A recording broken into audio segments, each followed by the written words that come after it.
Sejam todos bem-vindos ao Cascata Cast. A vida, o meu amor me chamou pra ver a banda passar, cantando coisas de amor.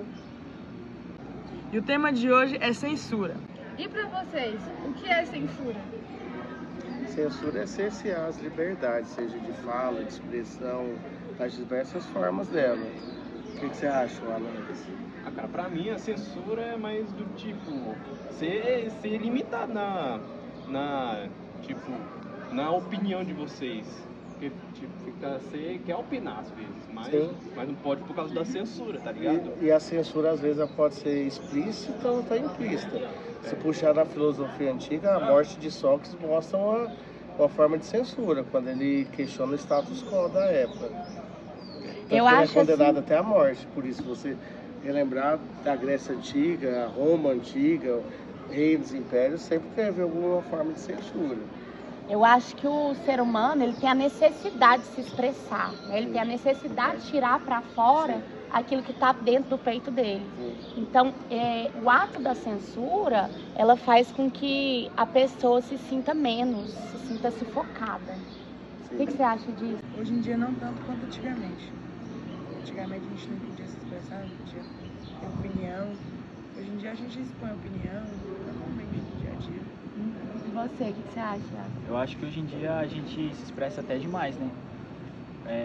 Existem plataformas como Twitter, Instagram, TikTok, onde as pessoas postam vídeos para viralizar e as outras falam o que quiser, às vezes cometem até atentados de racismo, esse tipo de coisa. Então isso é uma prova de que hoje em dia a gente tem muito mais liberdade, inclusive comparado ao período da ditadura militar. Os negros, a forma de expressão artística, corporal, o cabelo, os povos originários. Se puxar até o Dom Pedro II mesmo, com a ideia acho que até do poder moderador, é parte de censurar, parte de uma voz contra ele no que se tinha também. Então o Brasil é construído nisso aí, na República também, nos primeiros anos da República. Deodoro da Fonseca, dentre outros, eles vão suprimir muitos dos movimentos, eles vão ser aquele braço forte e só vai se tornando mais comum depois. Comum não, talvez mais visível, com Vargas, com a ditadura a partir de 64. O governo Vargas foi um governo do trabalhismo. Sim. Mas, querendo ou não, o modelo de trabalhismo que foi instituído no governo Vargas era para censurar também os trabalhadores, evitar as greves, evitar a mobilização. Era o pai do rico e as Então ele vai instituir um modelo de trabalhismo, a gente dá um pouquinho ali para os trabalhadores, ao mesmo tempo que aumenta a violência policial, e a gente institui um A questão da propaganda único. era muito forte. Exatamente, né? para evitar com que esses trabalhadores se mobilizem ali. A pessoa pode ir lá e detonar a outra e nada acontece, né? Na maioria das vezes. A gente é contra a regulação da internet ou das big techs por isso, porque eles têm essa vontade de continuar e faz isso como uso político. Vê nas últimas eleições que isso foi trabalhado de maneira incessante. Fake news, né? A questão da propaganda em si, o discurso, você joga algo extremamente assustador, mas até descobrir, aquilo lá vai dando like, vai dando mais vai mídia, gerando vai visibilidade, gerando visibilidade. Né? Eu acredito que seja benéfico também essa... Pra ser sincero, a censura tá em todo lugar praticamente, nas escolas, sociedade, principalmente na internet. E na minha opinião, é necessário essa censura às vezes, porque tipo, a pessoa falar, níveis, né? a pessoa falar o que quiser não dá. Também não dá. Tipo, fica muito errado isso aí. É aquela ideia de que seu direito termina quando começa o do outro. Né? E o respeito é muito importante também, né? Mas assim, vocês acham que vocês têm essa liberdade de expressão hoje em dia? Tem até demais. Né? Vocês podem falar aquilo que vocês pensam, na hora que vocês pensam. Expressar opiniões, principalmente constar o que quis expressar, porque antigamente, por exemplo, no período da ditadura militar, a mídia era usada para justamente fazer... Oprimir, né? Oprimir e também fazer campanhas para o próprio governo, né? Hoje em dia, se o governo fizer isso, não adianta muito, porque todas as pessoas sabem de tudo a todo momento. Uma pessoa até a consegue postar o que quiser. globalização, né? Então, acontece uma coisa aqui no outro. Visão de dinamite como uma bomba nuclear, né? Sim, exatamente. Nossa, tem um fato que quando eu estudava, a professora minha de história que falou, que eu fiquei assim, pensando nisso, e penso nisso até hoje. Tava explodindo ditadura militar e tal, aí no Fantástico uma baleia encalhou na Antártida. E foi a matéria do Fantástico o tempo inteiro, essa matéria dessa baleia. E lá todo mundo sumindo, e exílio, e porrada comendo, e a baleia era mais importante. Antigamente era muito fácil fazer de se conectar com as outras pessoas, com os acontecimentos do planeta. Os meios de informação eram muito restritos, né?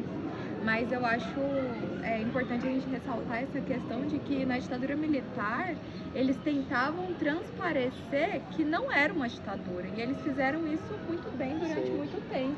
Eles tentavam fazer com que as pessoas entendessem aquilo como algo necessário para impedir revoluções como aconteceu em Cuba, e que era algo totalmente democrático, que as pessoas tinham liberdade.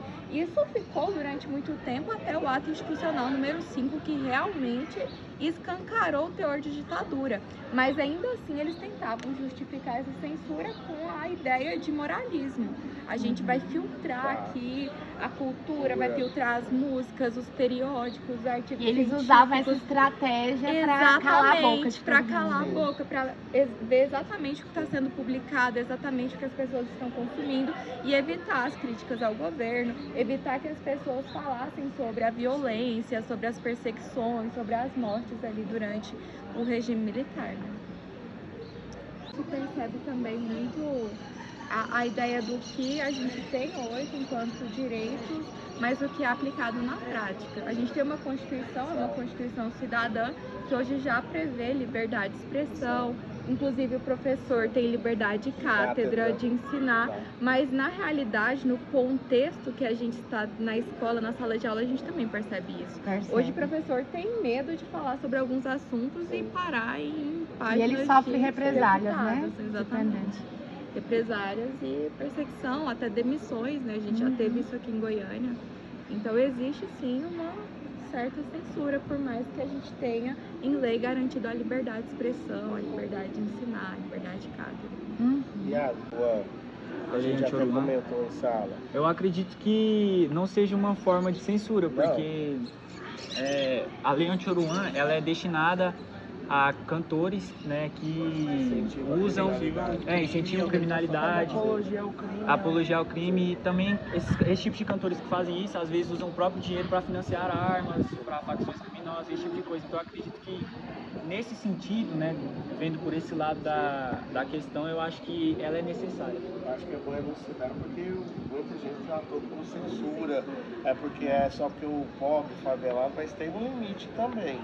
É um ambiente que ele foi criado, mas é um ambiente que foi criado, se for para financiar algo que não é lícito, bem, não é censura, viável, é questão de aplicação da lei também. Tem um limite, senão vira bagunça, né? Brasil. Você acha que a Lei Anti-Oruan equipara a censura dos artistas da ditadura militar? A Lei Anti-Oruan foi feita certamente para filtrar a apologia ao crime, mas também para retirar, de certa forma, o dinheiro público que vai para Isso. Esse cara é foda, né? Isso, porque são o Estado que são o Estado estaria financiando a criminalidade. Não só financiado, mas estaria apoiando dando brechas ao crime. Isso. A saída dele, quando ele suicida, é um exemplo. O assessor dele, o mais próximo, não aceitava tantas críticas, ele achava que estava no limite e atira, faz o atentado. Acho que mostra um pouco da consciência de quem estava próximo. Eu não aceito crítica, eu vou partir para cima. Internet. E naquele período os artistas eram a voz do povo, de certa forma, a voz de resistência.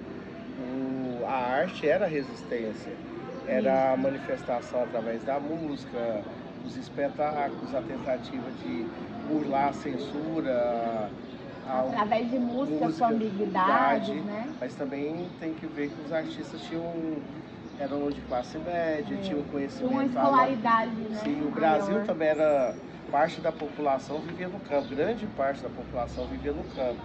Então, era difícil acesso para alguns dos da cidade que tinham não um conhecimento, mas uma chegada maior.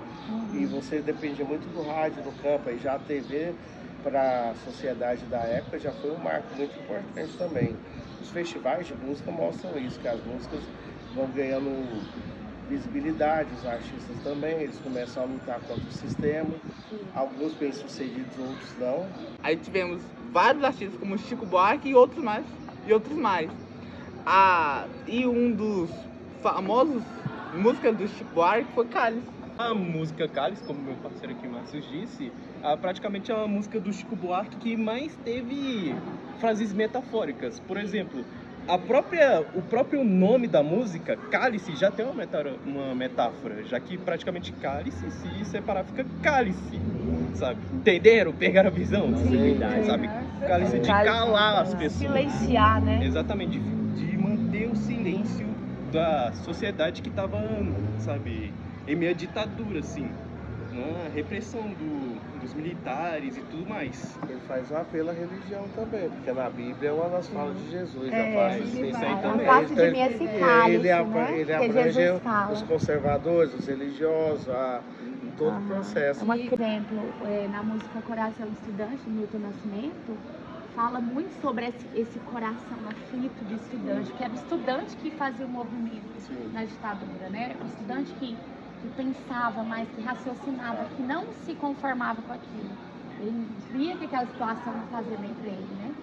Então, o estudante tem esse papel, na verdade, E essa né? música foi uma homenagem ao Edson Luiz, que foi um estudante morto durante a ditadura militar, num refeitório, né, de uma universidade. Inclusive, o corpo dele foi levado nessa manifestação para as pessoas falarem, olha o que estão fazendo, olha o que estão fazendo com os nossos estudantes na ditadura militar. E assim, o estudante tem esse papel, né, de levar a racionalidade, né, levar o pensamento crítico, porque muitas das vezes o pensamento crítico não é... A pessoa vai vivendo num mundo robotizado, né, naquela rotina, e não pensa, é tão automático que ela não pensa. E isso diferencia, né, a pessoa que tem um pensamento crítico de uma pessoa que não tá nem aí pra nada e que aceita qualquer coisa, na verdade. O incrível é o perigo que eles ficavam expostos, né? Porque, tipo, eles ficavam lá naquelas rebeliões dos estudantes lá, os militares batendo neles, cara. É fascinante como eles foram corajosos o suficiente para bater de frente com os militares, para ir contra essa repressão. Lutar pelo que pensava, né? Exatamente. Mas muitos perseguidos foram exilados, tiveram que ir para outros países, né? Porque o regime perseguia mesmo. Com certeza. E era um ataque à cultura também, né? Porque eles foram muito em cima dos intelectuais, de quem tinha conhecimento, de quem tinha voz, de quem tinha vez. E hoje em dia o estudante também é a vez e a voz, né? O jovem é a vez e a voz, é o que vai a geração que está vindo. Eles entenderam como essa influência ela é poderosa, Sim. né? E como quando você consegue silenciar influenciadores, você consegue ter um domínio maior. E não só o Coração do Estudante, mas também Construção, que é uma música do Chico Buarque, que fala de um trabalhador que todo dia ele pode ter medo que vai ser morto uma hora. Uma hora não só pelos militares, mas sim pela ditadura militar. Até a próxima, pessoal!